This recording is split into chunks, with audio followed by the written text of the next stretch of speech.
আমরা রাষ্ট্র গঠনের কাজে নামছি, আমরা শুধু কোনো দল গঠনের কাজে নামি নাই। সেখানে যদি কোনো দলের পুনর্গঠন প্রয়োজন হয় সেটা হবে, যদি স্বাস্থ্যের পুনর্গঠন হয় সেটা হবে, যদি দেশ রক্ষার প্রয়োজন হয় সেটা হবে, যদি ব্যবসায়ীদেরকেও পুনর্গঠনের প্রয়োজন হয় সেটাও হবে, যদি মিডিয়াদেরও পুনর্গঠনের প্রয়োজন হয় সেটাও হবে। অর্থাৎ তরুণরা আগামীর বাংলাদেশের প্রত্যেকটা সেক্টরে কাজ করে একটি নতুন রাষ্ট্র আপনাদেরকে উপহার দিবে। এবং আমরা কেন নতুন রাজনৈতিক বন্দোবস্ত বলছি, আমাদের ৭১-এ যে রাজনৈতিক বন্দোবস্ত ছিল সেটা ব্যর্থ হয়েছে, ৯০ ব্যর্থ হয়েছে।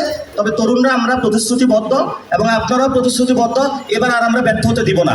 সো এবার আমরা যেহেতু ব্যর্থ হতে দিচ্ছি না, রাস্তায় যে তরুণদের স্পিরিটের সাথে যারা ছিল, বিভিন্ন সেক্টরে যারা ছিলেন, আপনারা অনেক সোশ্যাল মিডিয়ায় ছিলেন, বিদেশে আপনারা প্রতিবাদ করেছেন, আপনারা ঘরে থেকে প্রতিবাদ করেছেন, যেভাবে করেছেন, আপনাদের আমরা জানি অন্তরে সেই স্পিরিটটা আছে।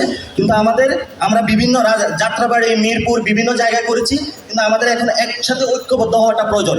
এই ঐক্যবদ্ধ শক্তিকে নিয়ে আগামীর বাংলাদেশটা সব সেক্টরে আমরা পুনর্গঠন করব। আওয়ামী লীগের বিষয়ে কথাটা হলো, আমরা একটা কথাতে যেতে চাচ্ছি, একটা হলো রিডিমশন, আর একটা হলো রিকনসিলিয়েশন। আমাদের ফার্স্ট এই কমিটির প্রায়োরিটি কাজ থাকবে বিচার। আমরা যখন বিচার ব্যবস্থা করব, সেখানে সমাজের অনেক মানুষ হলো আওয়ামী লীগ হয়েছে, আওয়ামী লীগের সমর্থন করেছে, সেখানে আমরা তাদের কাছ থেকে রিডিমশন চাই। তারপরে আমাদের সমাজে রিকনসিলিয়েশন হবে। উইদাউট এনি রিডিমশন আমরা কোনো রিকনসিলিয়েশনে যাব না।